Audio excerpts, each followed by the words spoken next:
you all. Our chief guest for today is the Honorable Vijay Nath. He is the Assistant Minister for Infrastructure and Transport.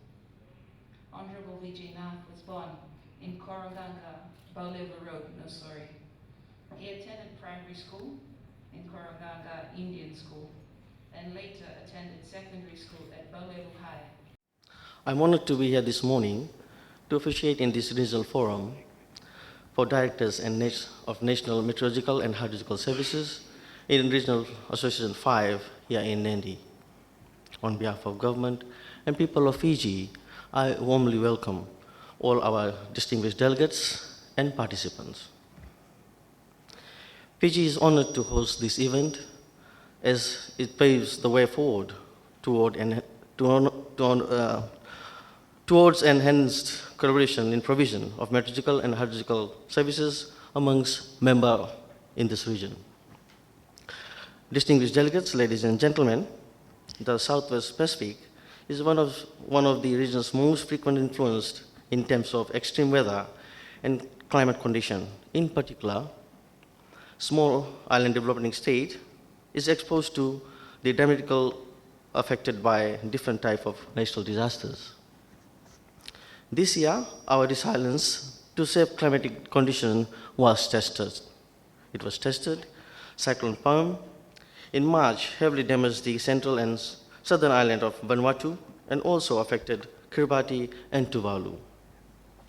Typhoon Mesek in April affected the state of Yip and Chuuk in the federal state of Micronesia. Recently, in late June, the southern West Pacific saw tropical cyclone Rikul forming very late near the Solomon Islands. Collectively, we in this Southeast Pacific Asia region and the Pacific Island countries over the years have become vulnerable to the climate variability and the impact of climate change such as sea level rise, ocean acidification, and more instant tropical cyclones have become a frequent phenomena affecting our livelihood. I've been informed that sea level rise in the Pacific has reached about 12 millimeters per year in 1993 to 2009, about 4 times the global average. Sea level rise alone puts the existence and the low-lying Pacific island at risk. With more than 50% of our population and most infrastructure concentrated within 1.5 kilometers of the shore, climate change is a threat to the livelihood and sustainable development in the region. In fact, it is really a menace to existence and our many islands in culture and more importantly, the people. Over the past 50 years, air temperature across the Pacific has increased by 0.9 degrees Celsius, while the sea surface temperature has increased by 1.0 to 1.5 degrees Celsius, far above the 0.6 degrees Celsius global average. The number 4 category and 5 storms have also doubled compared to the period 1975 to 1989. The IPCC report clearly provides the evidence that the Pacific Island countries and the Southwest Pacific Rim countries are being the bent of the climate change.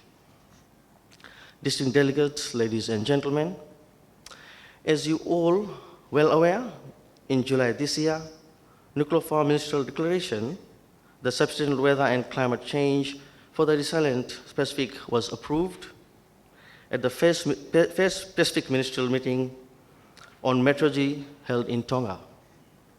The declaration called for the support to ensure the speedy implementation of the Pacific Roadmap on strengthening climate service in the Pacific.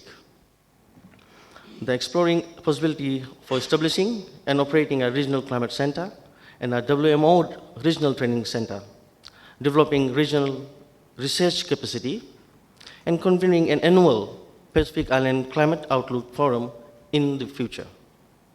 More recently, WMO gave a strong signal to this commitment and support the island developing state and territories through the establishment of new WMO program for the SIDs and member island territories adopted by the 17th session of World Meteorological Congress. Fiji, by supporting the implementation of the SIDs, accelerated modality of action, pathway in priority areas such as disaster risk reduction, climate change, ocean, food security, and science and technology. Then, by supporting Pacific Island Meteorological Services in the development of durable partnership on disaster resilience and climate change adoption. Furthermore, at the third United Nations Conference on Small Island Developing States held in Samoa last year, WMO launched a partnership initiative for strengthening weather and climate services. In SIDs under the umbrella of Global Framework, the climate change.